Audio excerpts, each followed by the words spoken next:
Segunda Samuel, no capítulo 6. Segunda Samuel, no capítulo 6. Ó, fizeram uma caneca aqui bonita, ó. Tô até com medo de bater aqui, já quebrei 3 copos aqui. E aí fizeram uma caneca aqui, ó, ADI.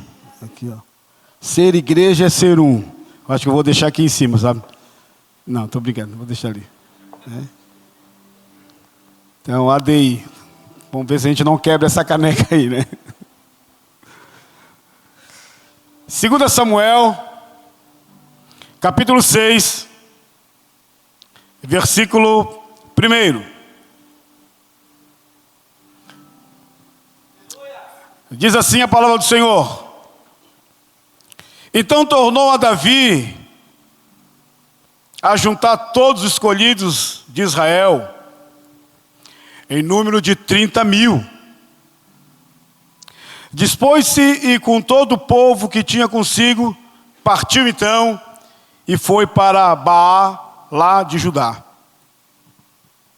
para levarem de lá para cima a arca de Deus, sobre o qual se invoca o nome. Sim, o nome do Senhor dos Exércitos, que se assenta acima dos querubins. Puseram então a arca de Deus num carro novo. Olha só que interessante. E a levaram da casa de Abinadab, que estava no outeiro lá no monte. E Uzá e Aiô, que eram filhos de Abinadab, estavam guiando o carro novo. Levaram-no com a arca de Deus, então da casa de Abinadab, que estava no outeiro, e Aiô ia adiante da arca.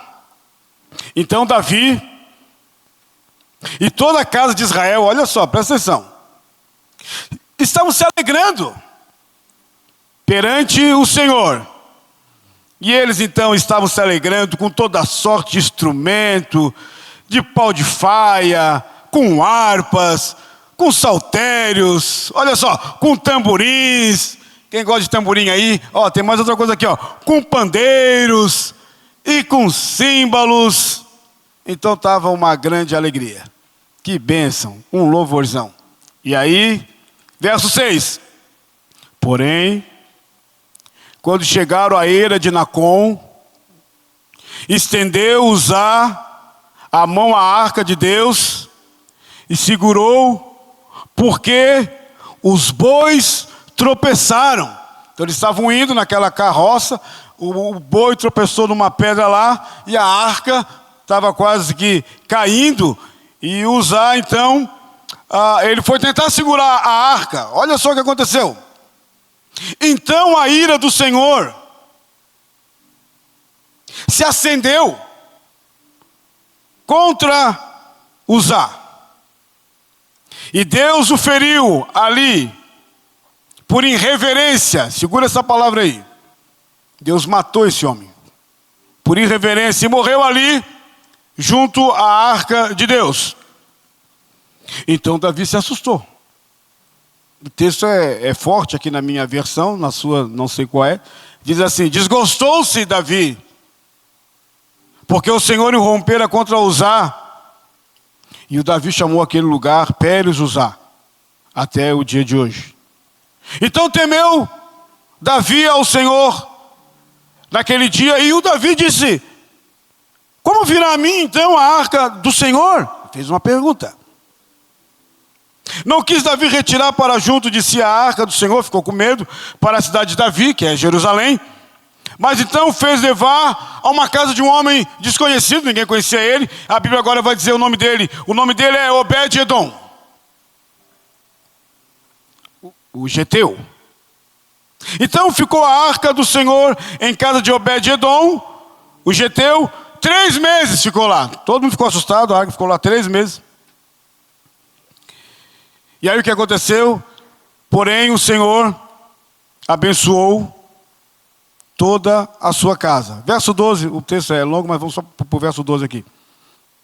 Então, depois de 3 meses, avisaram o rei Davi dizendo: olha, o Senhor abençoou a casa. A palavra casa vai aparecer várias vezes no texto, interessante. O Senhor abençoou a casa de Obed-edom e tudo quanto tem, por amor da arca de Deus. Foi, pois, Davi com alegria e fez subir a arca de Deus da casa de Obed-edom até a cidade de Davi. Amém, até aqui. Depois a gente lê os outros versículos. Louvado seja o Senhor. Feche seus olhos um pouquinho, por gentileza. Deixa a sua Bíblia aberta. Vamos orar em nome de Jesus. Pai, mais uma vez nós queremos te agradecer por este momento que nós estamos na tua presença. Já louvamos o teu nome, já, Senhor amado, nos dedicamos a ofertar na tua casa. As crianças estão ali também aprendendo a tua palavra, Senhor. Ser com cada professor que preparou as aulas para que eles possam crescer na graça e no conhecimento de Deus. O Senhor conhece cada coração que entrou aqui neste lugar. E aqui está o texto da tua palavra. Fala conosco, Senhor, que possamos sair daqui fortalecidos, renovados, desafiados e abençoados para a glória do teu nome. Toda a igreja diga um amém bem alto. Amém, irmãos? Está frio, mas você não está mudo. Nem surdo, se assenta e vamos ouvir a palavra do nosso Deus em nome de Jesus. Aqueles dias eram dias de transição. A nação estava passando por um período de mudança, de transição. Por quê? Porque Saul, o primeiro rei de Israel, estava findando já os seus 40 anos de reinado. Ele estava numa guerra com os filisteus. Havia uma batalha iminente ali naquele local. E este homem, o Saul, ele começou muito bem a caminhada dele. Foi Deus que o escolheu para ser rei. Ele era da tribo de Benjamim. E no processo da caminhada dele com Deus, ele foi se desviando de Deus ao ponto de ele nem se preocupar com a arca de Deus, que simboliza a presença do Senhor. Então, o Saul está agora em campo de batalha, e ele morre em campo de batalha. Ele tomba no campo de batalha. Ele morre no campo de batalha contra os filisteus. Foi terrível. Os filisteus mataram, o Saul, ele se matou. Na verdade, ele se lançou sobre a espada. Os filisteus cortaram a cabeça de Saul.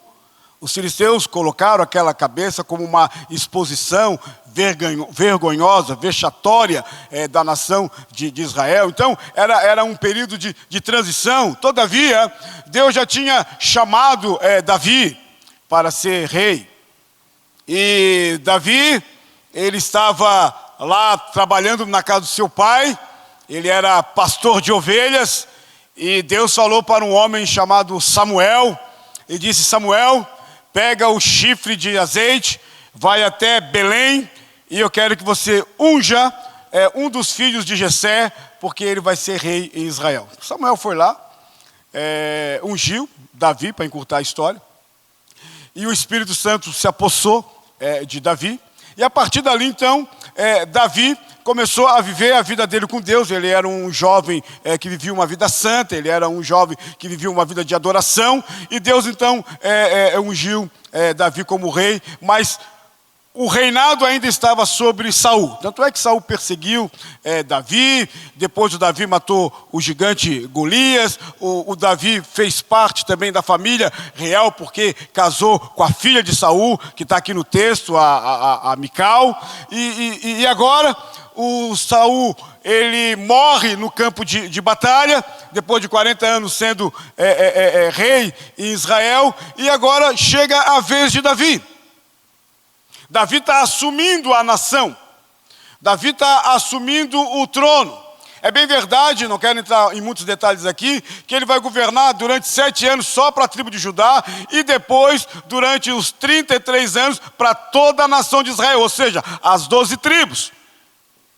Então, Davi, ele não desejava começar o reinado dele sem a presença de Deus.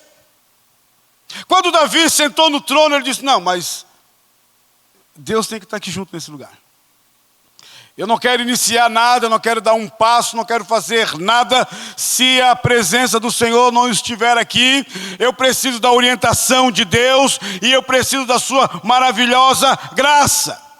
Então o que o Davi fez? Quando ele sobe no reinado, ele não fortaleceu as fronteiras contra os filisteus, os amorreus, os povos ali. Ele não fez uma estratégia política, militar, geopolítica. Primeira coisa que Davi fez, quando ele sobe no trono, foi trazer a arca da aliança para a cidade de Jerusalém. Ele disse: eu vou trazer a arca da aliança. Porque a arca, ela simboliza a presença de Deus.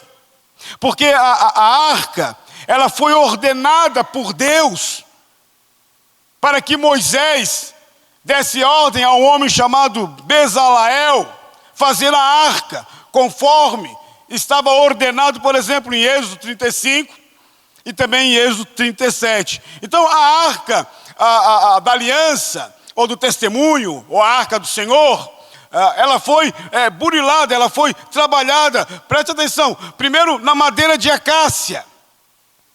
Depois ela foi toda revestida de ouro, tanto por dentro como por fora. Ela tinha uma medida exata que ele tinha que fazer, 1,10 m. Ela tinha 70 de largura e de altura. E sobre aquela arca, ele tinha que fazer um propiciatório de ouro. E sobre o propiciatório daquela arca, ele tinha que burilar em ouro 2 anjos, querubins, um virado para o outro com as asas abertas para mostrar a glória de Deus ali naquele lugar. Então a arca, na cultura do povo de Deus, desde quando eles saíram do Egito, atravessaram todo aquele deserto, se assentaram na terra prometida através de Josué e depois através do Juízes, e aí vem então o livro de Samuel, que é um livro histórico. A arca sempre foi o símbolo, preste atenção, o símbolo da presença de Deus. A arca sempre foi a intencionalidade de a gente perceber a presença visível de um Deus invisível. Então o texto que nós lemos é muito importante. Só abrir um detalhe aqui. Quando Samuel, esse que ungiu tanto o Saul como ungiu também Davi, teve um determinado momento no livro de Juízes que a arca de Deus, ela foi pega pelos filisteus. Então os filisteus levaram a arca para o seu povoado, a arca de Deus, e não pode. E eles colocaram no templo de Dagom. E é interessante que a arca, que simbolizava a presença de Deus, mostra para nós que no outro dia a cabeça de Dagom caiu. E ali era um sinal eloquente mostrando que o Deus de Israel, o Deus da aliança, é maior do que qualquer deuses. E a Bíblia fala para nós que Deus feriu os filisteus com uma doença gravíssima, porque eles tinham estado com a arca de Deus. E aí o que os filisteus fizeram? Com medo de Deus. Deus estava julgando o povo filisteus. Eles, com medo de Deus, pegaram a arca, colocaram num carro de boi e mandaram a arca para Israel. Por isso que o profeta Samuel, depois de batalhar e de lutar e de trazer a arca, ele mesmo fala: Ebenezer, até aqui o Senhor tem nos ajudado. O Senhor tem sido um Deus bom conosco. E aí o que acontece? Acontece que no livro de Juízes, bem pouco se fala da arca de Deus. E depois dali a arca, ela vai então ficar mais de 20 anos na casa deste homem, até que Davi sobe no poder. Subindo no poder como rei, vai ficar 40 anos no poder do Davi. Ele não quer dar nenhum passo sem que Deus oriente a vida de Davi. Então, olha, por exemplo, aí no texto que eu queria que você desse uma olhadinha. Tornou Davi a juntar todos os escolhidos de Israel em número de 30.000. É muita gente. É um sinal assim de colocar as pessoas no entendimento que o reinado de Davi, ele era um reinado teocêntrico. Deus era o centro desse reinado. As leis do Senhor deveriam ser o centro desse reinado. Por isso que não é pouca coisa, olha só, foi 30.000 que subiu para pegar essa arca. Foi uma grande festa, uma grande alegria. E aí o texto mostra aqui para nós algumas lições. Davi, junto com o povo, anseia trazer a arca, tem esse desejo de pegar a arca lá desse lugar chamado Kiriat Jearim, para levar até a cidade de Jerusalém, dava mais ou menos uns 12 quilômetros, né? E Davi, ele tinha motivo, sim, para louvar o nome de Deus. Quem tem motivo nessa noite aqui para louvar o nome de Deus, levanta a mão. Todos nós temos motivos para louvar o nome do Senhor. E Davi, ele tinha motivos para adorar, para exaltar esse nome de Deus que foi esquecido no reinado de Saul. O reinado de Saul foi um reinado desastroso. O Saul, em vez de glorificar e exaltar a Deus, ele acaba os anos dele numa mesa espírita da pitonisa de Edom. E o Davi, quando assume o reinado, ele disse: eu não quero esse caminho para mim, Deus me livre. Eu quero que o Senhor esteja no tecido do meu reinado. Eu quero que Deus seja o que me orienta, o que me guia, o que me dirige. E foi isso que aconteceu. Então o Davi, ele tinha motivos de sobra para exaltar e adorar a Deus. Primeiro motivo, ele entendeu que foi Deus que tirou ele de trás das malhadas das ovelhas e colocou ele como rei em Israel. Esse é o primeiro motivo. Tudo aquilo que é colocado na sua mão, seu dinheiro, seu trabalho, seu filho, sua filha, sua saúde, sua empresa ou qualquer coisa que for, sempre você tem que ter o entendimento que foi Deus que te abençoou e que te deu. O Davi teve essa consciência, ele não disse: foi pelo meu braço, foi porque eu sou bom, não. O Davi compreendia que ele chegou até o trono pelas mãos graciosas de Deus. Ele era um menino ruivo, ele era um pastor de ovelhas, ele era uma pessoa desconhecida, e Deus do seu alto trono olhou para o coração de Davi e disse para Samuel: vai lá e unge aquele menino lá, ele vai ser o rei de Israel. Então Davi tinha motivo de sobra para adorar o nome de Deus. Porque foi Deus que, através de Samuel, mandou ungir Davi. E quando o Samuel chega lá, o Davi é o último filho de Jessé a chegar. E chega aquele menino e o texto diz que ele era ruivo, cabelo ruivo. E Deus fala para ele: é este aí o rei. É este o meu escolhido. E ele tira a tampinha e ele derrama, lambuza o óleo mesmo, o óleo, e aquele óleo se derrama sobre Davi, e a partir dali a Bíblia diz que o Espírito Santo se apossou de Davi. O coração dele mudou, a visão dele mudou, a perspectiva dele mudou. Davi agora era um homem cheio do Espírito Santo de Deus. Então Davi, ele sabia, e ele era grato por isso, que quando ele enfrentou aquele gigante Golias, ele só venceu o gigante Golias, não foi pela sua expertise, porque ele não tinha, não foi pela experiência de guerra. O próprio Saul falou para ele: mas você é jovem ainda, você não tem experiência de guerra, toma aqui então pelo menos a minha armadura, para você enfrentar esse gigante. Você está sem nenhuma armadura, você não tem nem espada, você não tem nada, pega aqui a minha armadura. E ele então colocou a armadura de Saul em Davi, e Davi se sentiu desconfortado com aquilo, e Davi disse: não, eu não quero isso. E Deus então dirige Davi aí para o ribeiro, e ele pega as pedras, afunda o estilingue, e ele vai enfrentar o Golias, e o Golias leva um susto. O Golias está todo parafernado, está todo engomado com aquela roupa de guerra, um homem gigante, um lutador feroz, com uma espada feroz, e quando ele olha para Davi, ele diz: oh, peraí, tu veio lutar comigo ou tu veio matar pardal? Veio matar passarinho?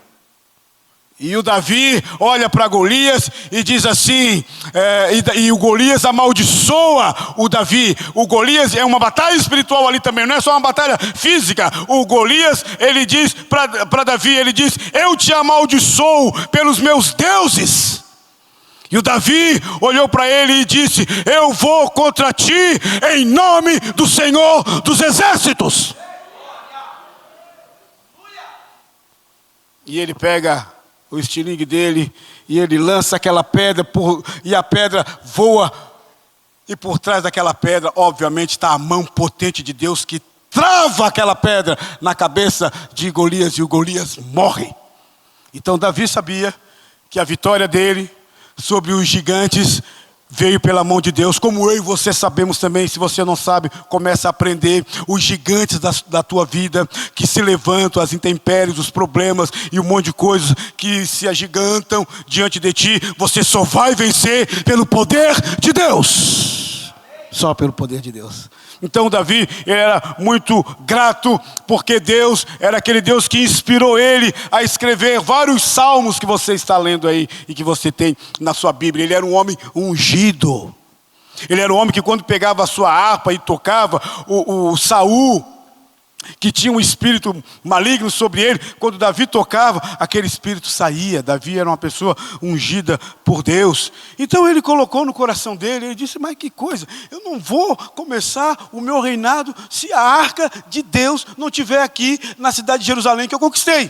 A cidade de Jerusalém, Jebus, vai ser o centro do meu governo. E no centro do meu governo, do meu projeto, tem que estar Deus.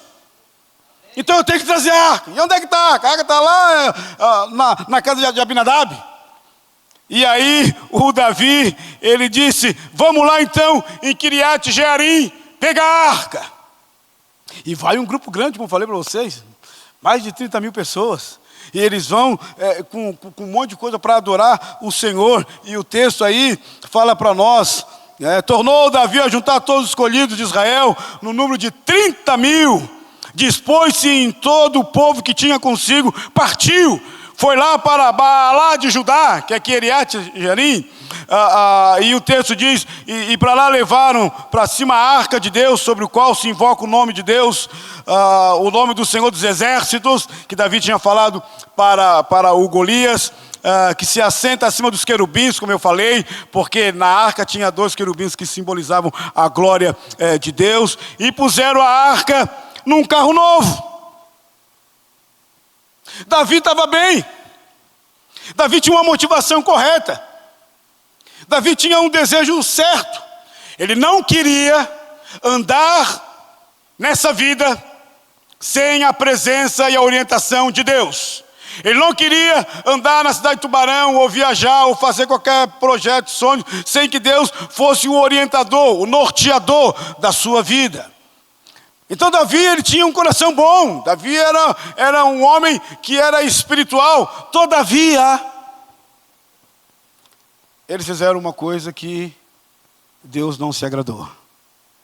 Presta atenção, irmãos. Às vezes, nós temos boa intenção, mas de boa intenção, o diabo está cheio de pessoas lá. Nós temos que ter boas intenções, mas essas intenções, elas têm que estar baseadas na vontade perfeita de Deus. O Davi e toda aquela tropa dele, de 30 mil pessoas, e aqueles sacerdotes ali, o Uzá, o Aiô, eles tinham boa intenção, só porque eles esqueceram de um grande detalhe. Verso 3 aí, olha aqui que diz o verso 3, diz assim: puseram a arca num carro novo, e levaram da casa de Abinadab, que estava no outeiro, e Uzá e o filho de Abinadab guiavam o carro.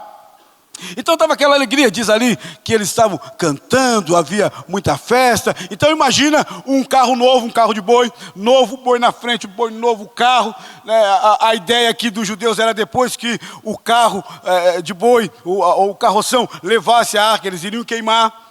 Então estava todo mundo ali atrás, e todo mundo adorando, e aquele negócio todo, e a arca estava ali, talvez ela estava coberta, porque era obrigado a ficar coberto com pano azul, ou alguma coisa de couro, e a arca estava indo, e todo mundo adorando e louvando ao Senhor, e de repente, aquele carro de boi, ele tropeça numa pedra. E quando ele tropeça numa pedra, a arca meio que desce, a arca vai cair. A arca é uma caixa, assim, mais ou menos. A arca vai cair. Aí o Uzá, para não deixar a arca cair, ele segura na arca, mas não pode. Está escrito na Bíblia, no Antigo Testamento. Você não pode tocar na arca. A arca é a presença de Deus. A arca simboliza a glória de Deus. Quando eu toco na arca, é um ato de irreverência. Eles desconsideraram tudo isso. Eles criaram um culto fora Deus. É como você jogar futebol sem bola.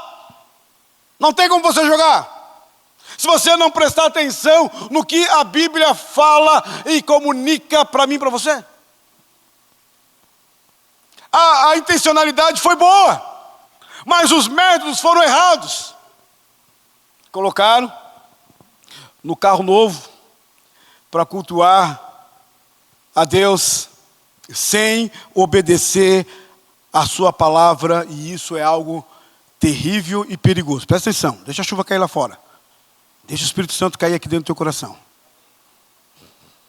Eles colocaram a arca no carro novo para cultuar a Deus, mas sem obedecer a palavra de Deus. Por que eu digo sem obedecer a palavra de Deus?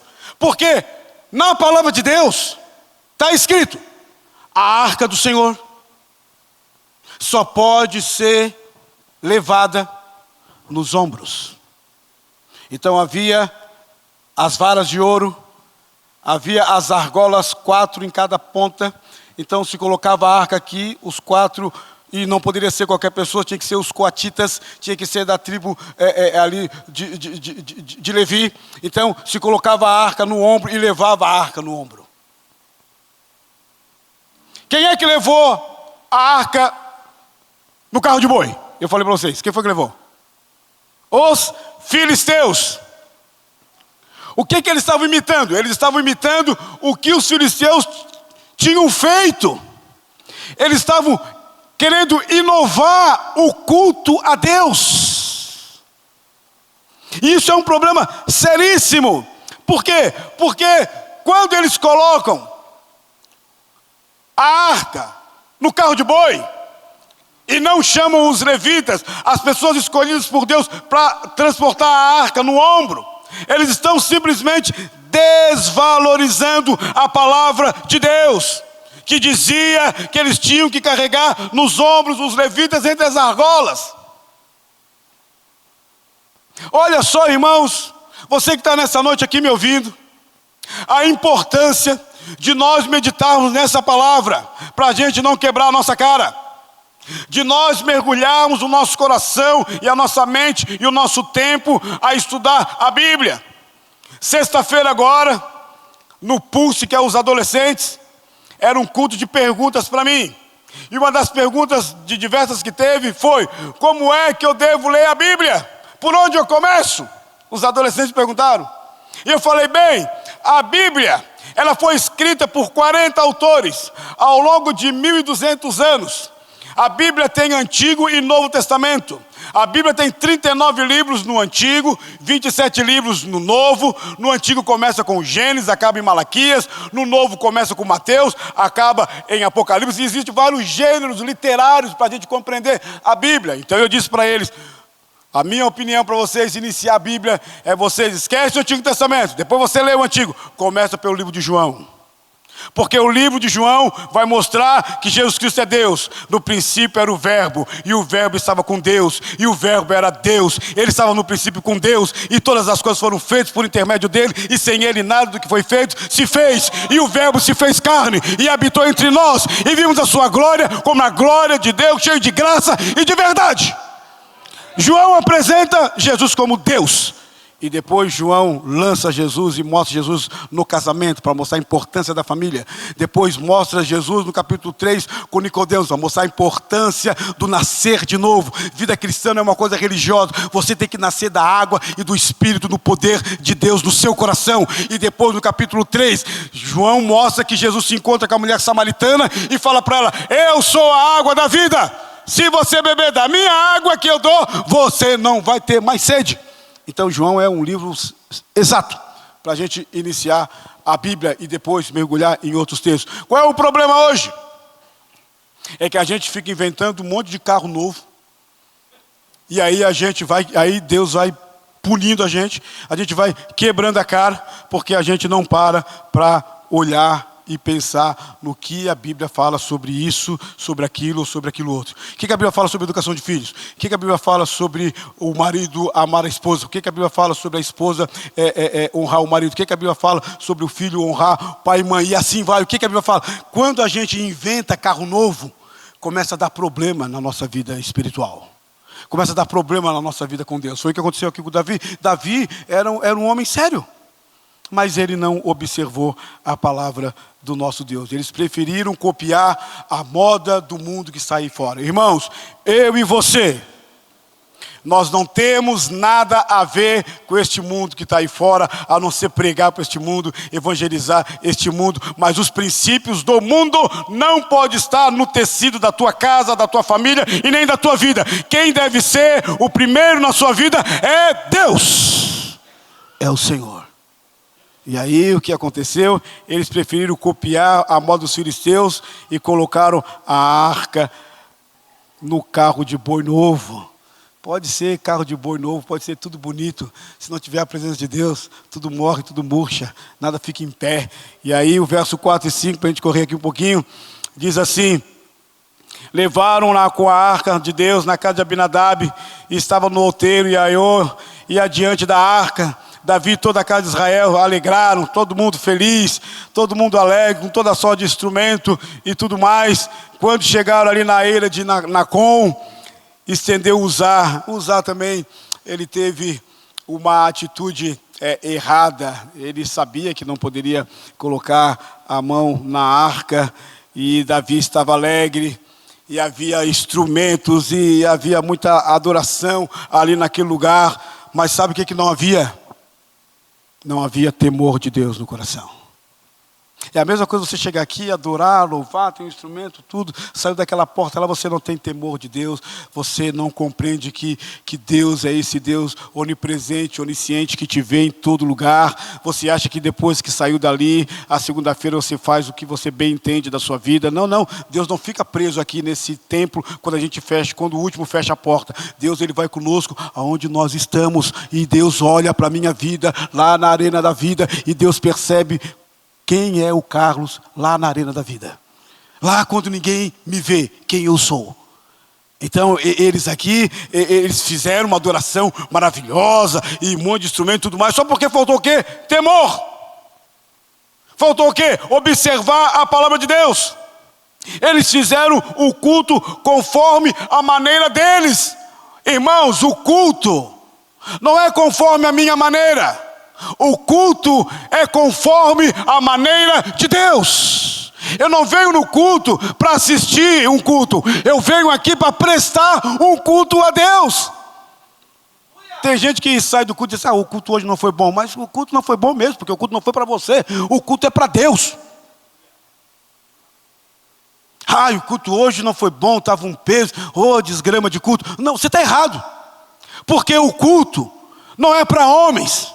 O culto não é para pastor, o culto não é para estrela, o culto é para Deus.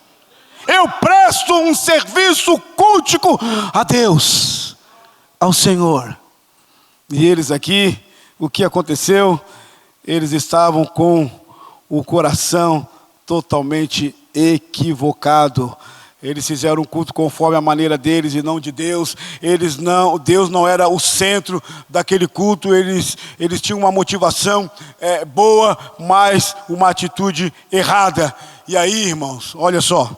Eu e você que amamos a Deus, jamais podemos ser guiados por este mundo que está aí fora. Eu e você que amamos a Deus, nós temos que ser orientados. E eu estou sempre tocando neste ponto aqui, porque toda semana a gente tem conversado com pessoas que estão quebrando a cara, que estão tomando atitudes equivocadas, que estão fazendo do jeito dele, da maneira dele, como ele pensa, como ele acha, como a moda acha, como o mundo acha. E aí depois, quando acontece e explode, aí eles vêm procurar a gente para conversar. Então, quando a palavra vem do púlpito para a sua vida, e para a minha vida também, nós temos que ligar a nossa antena e, opa, peraí, se estou fazendo alguma coisa aqui, eu tenho que sujeitar tudo isso à vontade de Deus. Então, irmãos, eu e você, nós devemos ser guiados, sabe por quem? Pela palavra de Deus. Estou sempre falando isso. Você pode pegar minhas pregações que estão aí no YouTube, eu sempre volto ao mesmo tema. Eu e você devemos ser sempre guiados pela palavra de Deus e pelo Espírito Santo de Deus. A época que nós estamos vivendo não é brincadeira, nós estamos vivendo um momento crucial da história. Nós precisamos cada dia mais mergulharmos na palavra de Deus e sermos orientados e guiados pelo Espírito Santo de Deus. Deus não se agradou do culto deles. Por quê? Porque aquele culto estava um pouco destituído, sem temor, sem reverência e sem amor. Uzá segurou a arca quando ia cair, e por conta disso, Deus então matou aquele homem. Como Deus matou Ananias e Safira, porque eles viviam uma vida de mentira. Uzá botou a mão e Deus fulminou Uzá.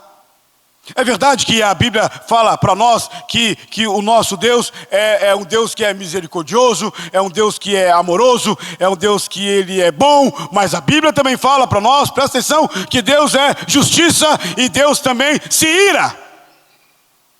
Por isso que eu e você devemos andar sempre na presença do nosso Deus. Ninguém poderia tocar e nem olhar para aquela arca que simbolizava a presença e a glória de Deus.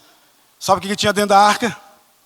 Lá dentro da arca tinha o maná, que foi os 40 anos que Deus sustentou aquele povo. O maná, que é o símbolo do pão que é Cristo. Cristo é o pão da vida agora.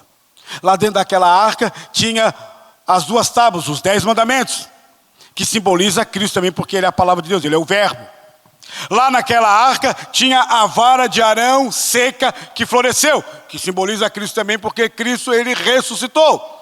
Então, tem muitos crentes, desculpa eu falar isso, como Uzá, que não tem reverência com Deus, não tem temor com Deus, ficam brincando com o sagrado, suas vidas não refletem a grandeza de Deus, vêm para o culto de qualquer maneira, são pessoas que não oram, não adoram de coração e não amam a santa palavra de Deus e vivem uma vida toda equivocada. Deus, Ele fulminou Uzá, porque a ira de Deus se acendeu. Deus é bom, Deus é misericordioso, mas Deus requer de mim e de você também uma vida santa. E eu falo para você nessa noite, jovem, adolescente, casal, qualquer pessoa que está aqui, não brinque com o pecado. Largue essa vida errada que você está vivendo. Afasta-se da pornografia, da vida fútil, da vida fria, do cambalacho, da tramóia para levar vantagem, dos flertes, dos olhares equivocados e maliciosos. Tem um monte de pessoas que estão como Uzá. Uzá morreu fisicamente, mas tem um monte de pessoas que estão assentadas aqui, que estão morrendo por dentro. Que já não tem mais aquela gana por Deus. Vir no culto às vezes é arrastado, é uma dificuldade, ele já não vem mais com alegria, com paixão. Ele vem por vir. Está errado, irmão, muda a sua vida. Mude seu pensamento. Culto não se deve se negociar. Tem gente que negocia o culto dele, de domingo ou de quarta, sei lá, por qualquer outra coisa. Culto a Deus, nós não negociamos, a não ser que você esteja doente, vá adorar a Deus na sua casa. Mas culto é um local congregacional, onde eu e você devemos sempre adorar a Deus, ao Senhor. Então, quando aconteceu isso, o Davi se assustou, ele era um homem que tinha intimidade com Deus. Ele disse, opa, peraí, mas andar com Deus é coisa séria. Andar com Deus é viver uma vida íntegra. Andar com Deus é saber o que eu falo. Eu não posso usar a minha língua para estar falando mal de várias pessoas, eu não posso estar usando a minha língua para denegrir pessoas, para machucar pessoas, para quebrar pessoas. Não, eu tenho que pensar. Eu tenho que viver uma vida que agrade a Deus. O Davi disse, opa, é mais sério do que eu pensava. Eu convoquei 30 mil pessoas, instrumentos e tudo mais, só porque eu esqueci um detalhe, a arca não pode ser colocada em carro de boi novo. A arca tem que ser colocada nos ombros dos levitas. Então, irmãos, o Davi se entristeceu, Davi temeu, diz a Bíblia. O Davi entendeu que a sua motivação estava certa, porém ele estava enganado. E isso aqui é uma reflexão para nós nesta noite.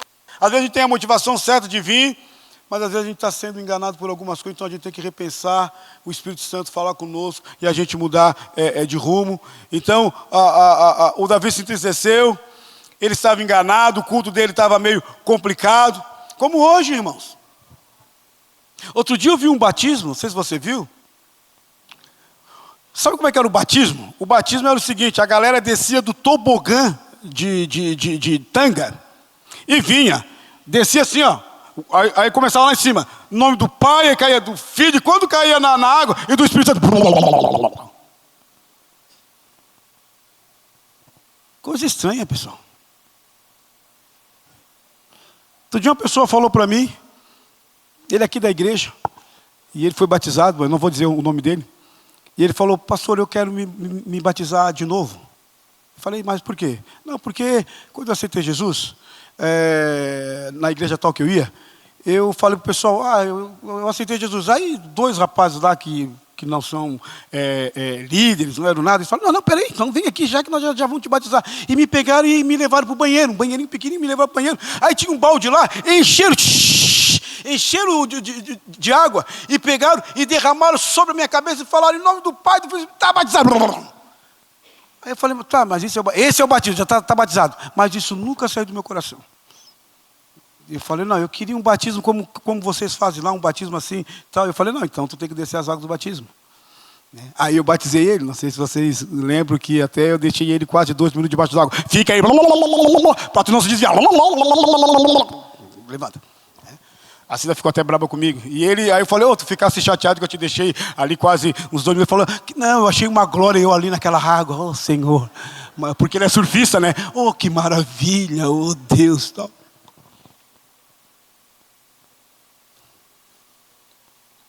Culto estranho, que muita gente está fazendo. Outro dia, um pastor estava vendendo garrafa PET. Sabe garrafa PET? Cada garrafa PET que você compra, você tinha o poder de abrir a tampinha e colocar o demônio que está na sua casa te atrapalhando dentro da garrafa PET, aí você fecha. Aí o pastor estava com 2 garrafas PET e ele estava dizendo, irmãos, o demônio está aqui dentro. Quem quer que eu abra a garrafa PET? Todo mundo, pelo amor de Deus, não abre. Eu falei, meu Deus do céu, que coisa estranha. É carro novo. É uma presença de Deus equivocada que as pessoas estão realizando. Então, irmãos, o Davi, quando acontece isso, ele para e disse, para tudo. Nós não vamos prosseguir. Vamos deixar essa arca aqui, nesse homem aqui. Como é que é o nome dele? Obed-edom. Deixa a arca aí, eu vou voltar para Jerusalém. E vou ter que ver o que aconteceu, porque eu projetei uma coisa na primeira excursão de Davi e não deu certo. Então agora eu tenho que me recolher, como a gente tem que fazer isso também. E eu tenho que repensar, analisar e ir para a Bíblia. O que a Bíblia fala sobre essa situação aqui? E aí o que aconteceu? O texto fala para nós que a arca ficou na casa de um homem chamado Obed-edom. Olha aí, no verso 11. Ficou a arca do Senhor em casa de Obed-edom 3 meses. E o que aconteceu? E o Senhor o abençoou. O mesmo Deus que odeia e que se ira com o culto carnal, com o culto errado, com o culto onde a palavra dele, onde ele não é exaltado e glorificado, é o mesmo Deus que abençoa quando ele encontra homens e mulheres com o coração igual o de Obed-edom. Deus abençoou a casa de Obed-Edom. Porque esse homem teve temor de Deus. Porque esse homem honrou a Deus. Ele não tocou na arca, ele não abriu a arca que simbolizava a presença de Deus. Ele honrou a Deus. E Deus derramou bênção sobre a casa de Obed-Edom. O historiador Flávio Joséfo, do século I, fazendo uma análise desse texto, ele disse assim: Obed-Edom era pobre. E quando a arca ficou 3 meses na casa dele, ele ficou abastado e rico, porque Deus abençoou Obed-Edom. E Flávio Joséfo que falou isso, que nem cristão é. Ele escreveu no 1º século. Ele disse isso, o Flávio Joséfo. E nós, aqui na igreja, como foi falado aqui pela nossa irmã, a Anne, nós aqui na igreja, nós não cremos na teologia da prosperidade do Kenneth Hagin. Mas nós cremos sim num Deus que me faz prosperar. Nós não cremos na teologia equivocada que lambeu o Brasil, da teologia da prosperidade, onde você vai ficar rico por conta disso, por conta daquilo. Não, nós não cremos nisso, mas nós cremos num Deus que prospera a nossa vida, que prospera o teu casamento, a tua casa, um Deus que é bom. Obed-Edom, ele foi abençoado por Deus, porque ele honrou e adorou a Deus de todo o coração, e Deus derramou bênção sobre a família dele. Quem quer receber bênção de Deus na sua família? Levanta a mão aqui, pode levantar a mão. Quem quer ser um Obed-Edom? Levanta a mão.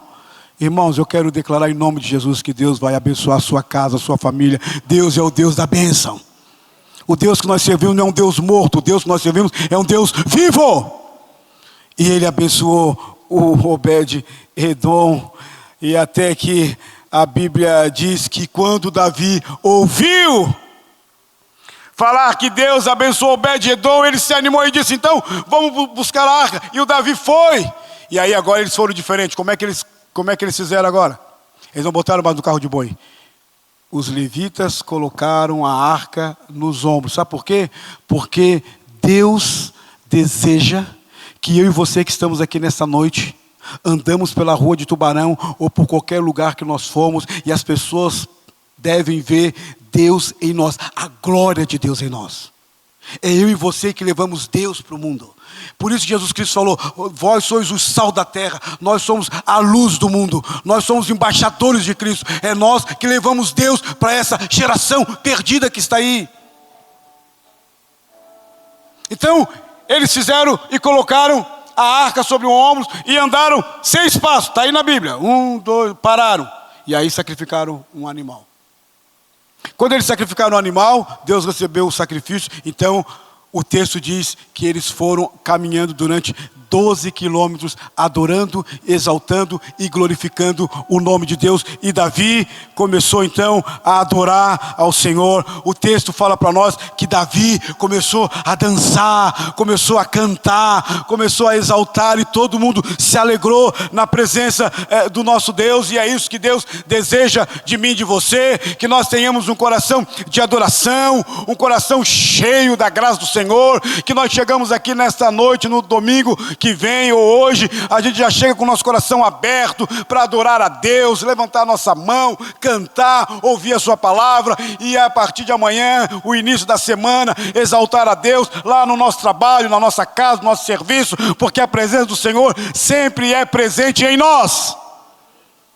O Davi adorou, cantou, exaltou e glorificou a Deus. E aí o Davi abençoou todo mundo, está aí no texto, já estou encerrando. Abençoou a casa de todo mundo. O Davi tinha um coração bom. Ele estava tão alegre que Deus aceitou a adoração dele, que o Davi, ele deu bolo para todo mundo, ele deu pão para todo mundo, ele abençoou todo mundo, o Davi. E quando o Davi estava vindo, ele colocou uma estola sacerdotal, e ele estava cantando e dançando. Quando ele entra na cidade de Jerusalém, lá do alto, pela janela, quem é que está olhando para Davi? A mulher dele, chamada Mical. A Mical não estava no mesmo espírito. A Mical é um crente carnal. A Mical é aquela pessoa que vem na igreja, mas não vê a glória de Deus. A Mical é aquela pessoa que vem na igreja, mas não adora. Ela está naquele extrato, versículo que Jesus Cristo falou: esse povo me adora de lábios, mas o coração está longe de mim. Mical, quando olhou Davi cantando e todo mundo dançando e adorando, e a arca de Deus chegando, ela desprezou Davi, a mulher dele. Disse: mas que vergonha você, Davi. Você é um rei.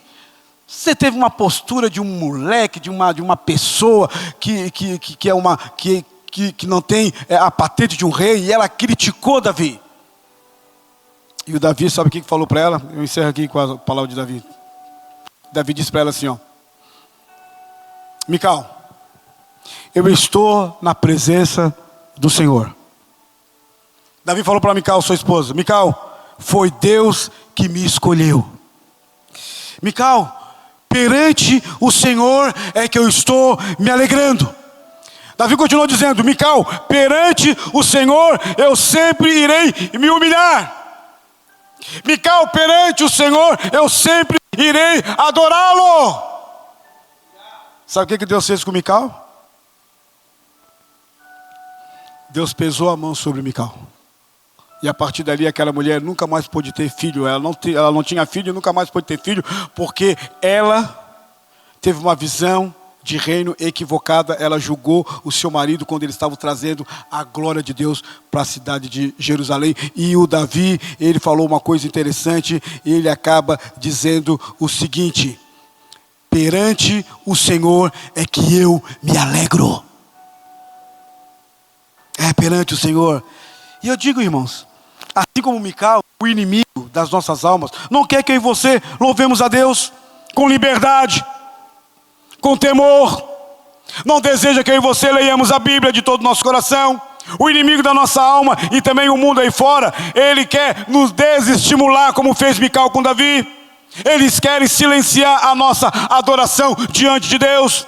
Ele tenta abafar a nossa alegria e nos manter presos numa religiosidade oca, vazia e sem sentido. Como um monte de gente que entra aqui e sai e a vida não muda. A perspectiva não muda. Ele entra, sai ano, entra ano e ele não muda. Não muda por quê? Porque ele não tem colocado a palavra de Deus no profundo da sua alma. Naquela noite, quando Mical julgou Davi, Davi abençoou todas as casas, porque Davi tinha um coração abençoador. O Davi deu para eles, olha só, carne, pão e vinho. Jesus Cristo veio da linhagem de Davi, e Jesus Cristo deu isso para nós também. A sua carne foi para o Gólgota. Ele morreu por mim, por você. E Jesus deu pão para nós. O pão simboliza o seu corpo, que a gente participa aqui da Santa Ceia. O vinho simboliza o seu sangue derramado. Esse Jesus Cristo que nos comprou com o seu sangue. Eu acabo aqui citando um hino que eu acho muito interessante. Muitas pessoas não conhecem. Mas eu fiquei pensando nesse hino de uma mulher chamada Frida Wingren. Ela morreu, ela foi uma das fundadoras da Assembleia de Deus do Brasil em 1911. Já vai fazer mais de 100 anos. E essa mulher morreu esquecida. E a harpa cristã que você tem aí, que alguns têm, né? A maioria dos hinos foi ela que escreveu. E a Frida Wingren era uma mulher inteligente, era uma mulher sábia, era uma mulher de Deus. E quase ninguém fala dela. E ela escreveu um hino que diz assim: quando aqui as flores já fenecem, as do céu começam a brilhar. Quando as esperanças desvanecem, o aflito crente começa a orar. Os mais belos hinos e poesias foram escritas em tribulação. E do céu as lindas melodias se ouvirão na escuridão. Ela escreveu isso no momento mais difícil dela. Que é um hino que a gente canta. Só para um pouquinho, Henrique. Henrique, para um pouquinho, porque não é nessa não, só um pouquinho. O hino é assim, ó. Quando aqui as flores já fenecem, as do céu começam a brilhar. Quando as esperanças desfanecem, o aflito crente vai orar. Os mais belos... Aí eu peguei um tom alto. Aí agora complicou para mim. Mas assim, ó, os mais belos hinos e poesias foram escritos em tribulação. E do céu as lindas melodias se ouvirão ali na escuridão. Quando ela escreveu esse hino, ela estava levantando uma arca da presença do Senhor. Hoje a gente não usa arca, como muitas pessoas, igrejas colocam arca. A arca hoje não existe mais. Cristo é a presença de Deus agora para nós aqui. Agora essa mulher, no momento mais difícil dela, ela exaltou e trouxe a presença de Deus para o lugar onde ela estava sofrendo. E assim deve ser eu e você, irmãos. Eu e você devemos ser como o segundo Davi, que adorou a Deus, que exaltou a Deus, que a presença de Deus veio nos ombros deles, e que Davi dançou, cantou e não quis nem saber o que as pessoas queriam falar. A mulher dele o rejeitou, e o Davi disse: você está equivocado, porque eu estou fazendo tudo isso é na presença de Deus. Eu venho na igreja, ouvi a palavra de Deus, ouvi os louvores, porque eu amo a Deus de todo o meu coração. Eu não venho forçado, porque alguém me forçou, me mandou. Não. Eu venho aqui, porque aqui a presença do Senhor está neste lugar. Aleluia. Eu quero convidar você para se colocar em pé. Davi disse: eu estou perante o Senhor, como nós nesta noite estamos aqui. Davi falou e disse: foi Deus que me escolheu. Deus te escolheu, irmão, para uma grande obra, para uma grande tarefa. Davi falou para Mical: perante o Senhor é que eu me alegro, e perante o Senhor é que eu vou me humilhar cada vez mais, para que o nome dele seja glorificado e exaltado. Davi disse: eu não vou dar um passo do meu reinado se a presença de Deus não estiver comigo, me orientando. Leva isso para a sua vida. As decisões que você vai tomar lá na família, a escola que seu filho vai estudar, ou a universidade, ou o seu trabalho, ou sei lá o quê, traz Deus para o centro e pede para Deus te orientar e te dirigir, e Deus vai te conduzir, te abençoar, em nome de Jesus Cristo. Aleluia. Feche seus olhos agora em nome do Senhor.